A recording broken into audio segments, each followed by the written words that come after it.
On the 13th day, the weather turned.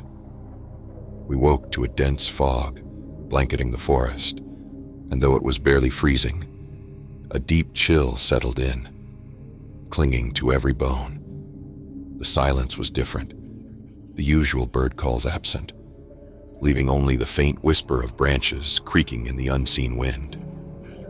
Gus was quieter too, his usual stories muted as we trudged along the overgrown trails. Our boots left imprints in the damp earth that vanished as soon as the fog thickened around them. For days, we'd seen nothing but doe tracks, the occasional scrap of antler rub on trees, and signs of something just beyond reach. It was like hunting ghosts, fleeting shapes in the distance, shadows that slipped between the trees when we tried to focus. By now, even Gus's unwavering confidence had begun to falter, his steady calm replaced by an almost feverish determination. "Bucks are close," he muttered, as we set up in another blind, the damp branches pressing close around us. He looked exhausted, his eyes darting through the trees as though searching for something only he could see. I can feel it. The silence stretched on, our breaths pluming in the cold air. We waited, hardly moving, listening to the sound of our own heartbeats. My mind wandered back to that strange vision in the tree stand, the feeling of being watched, hunted by something far more patient than us. And though I tried to push it away, that memory lingered like a chill along my spine, a whisper reminding me of something ancient and wild. Suddenly, a low, guttural sound echoed through the trees, a strange, distorted grunt that didn't belong to any deer I'd ever heard. It came from somewhere to the left, deep in the thicket, moving closer. My pulse quickened, fingers tightening around my rifle, and I glanced at Gus. His face was taut, his knuckles white as he held his own weapon, his gaze fixed on the tree line. Then, without a word, he began to move, slipping through the trees with an unsettling intensity. I followed, heart pounding as we cut through the brush, the sound growing louder, more erratic, almost human. But as we pushed forward, the fog thickened, the world shifting around us like a maze, and soon I realized we were somewhere unfamiliar. The logging roads we'd used for days seemed to vanish, replaced by dense woods that seemed to close in tighter the deeper we went. We stumbled upon an old sugar bush, its rusted taps and broken down barrels scattered among the trees like relics of a forgotten age. I could feel the history there, something ancient and unsettling, woven into the very earth. As I ran my hand along one of the taps, it broke free, crumbling to dust in my fingers. I looked over at Gus, expecting a story, some half smile to lighten the mood, but he was staring at something on the ground. There, half buried in the dirt, was a piece of fabric, a twisted, decayed patchwork, knotted with human hair, brittle and ancient.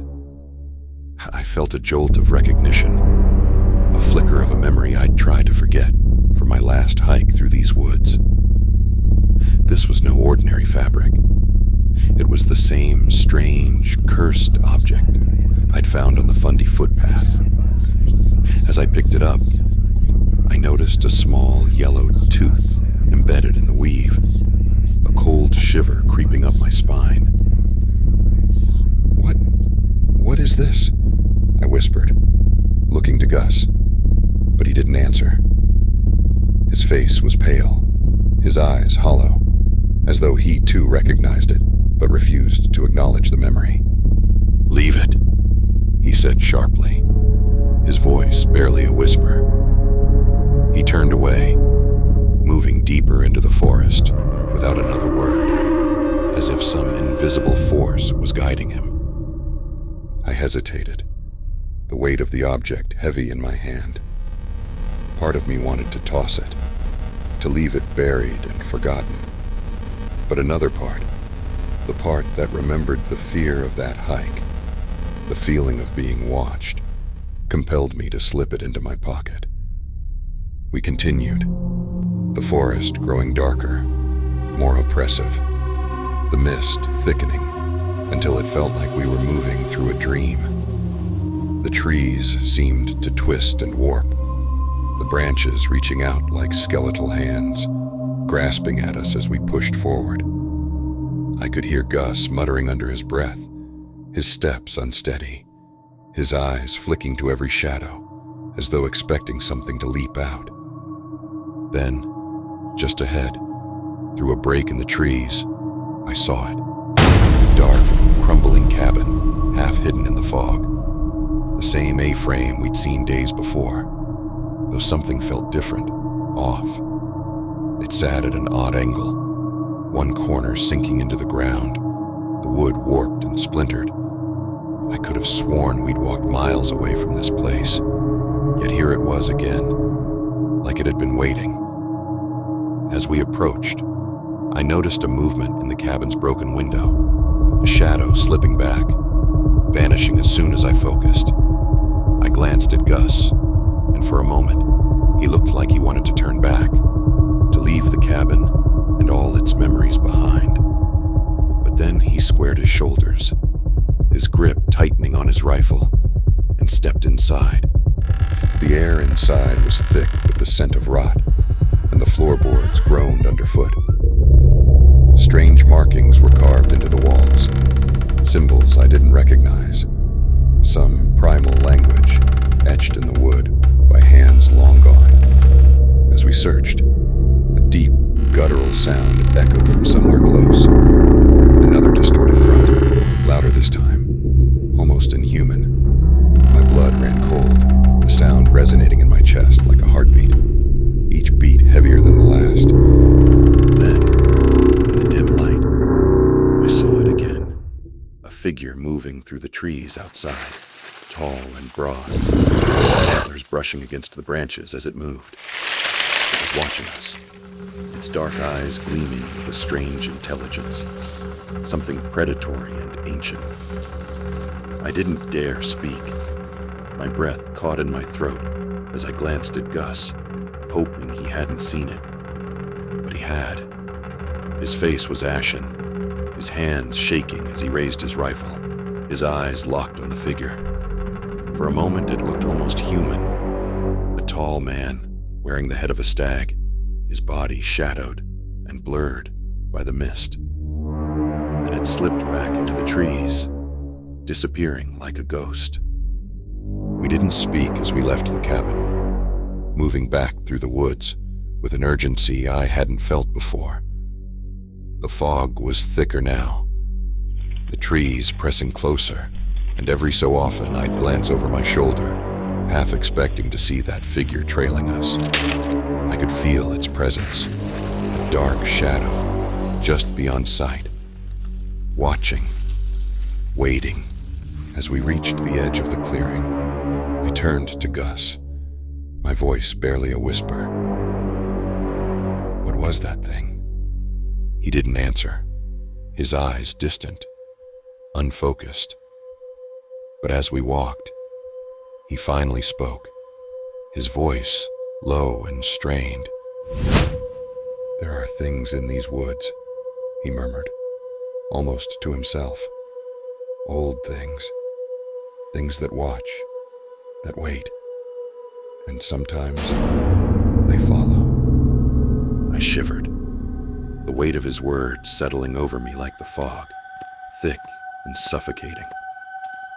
We made our way back to the truck in silence, neither of us daring to look back.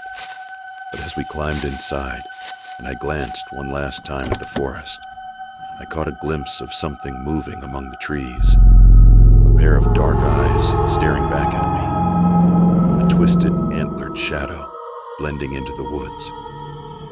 The memory of the object in my pocket felt heavier than ever, like a curse I couldn't escape. And as we drove away, the forest faded into the fog. leaving us with nothing but the silence and the lingering sense that we were never truly alone out there. The morning after that strange encounter, the fog had finally lifted, leaving the forest in an eerie stillness. Gus and I moved through the woods with a quiet purpose, both of us more alert than ever, scanning every shadow, every bend in the trail.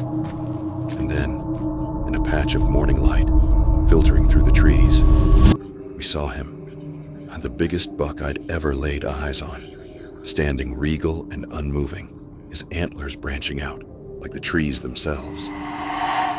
Time seemed to slow as we raised our rifles, the sound of our breaths filling the silence. Gus whispered something under his breath, a brief nod to the forest, or maybe to that strange figure we'd seen the day before.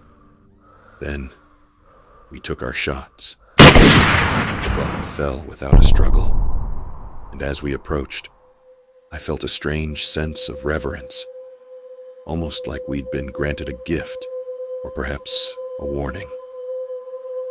There was still a week left in the season, but we'd gotten what we'd come for. As we loaded that buck, I knew that the forest had given us only what it wanted, and perhaps taken something of us in return. As we drove home down the Parleeville road, the woods faded into the distance, but I couldn't shake the feeling that whatever watched us from those trees was still there, patient as ever.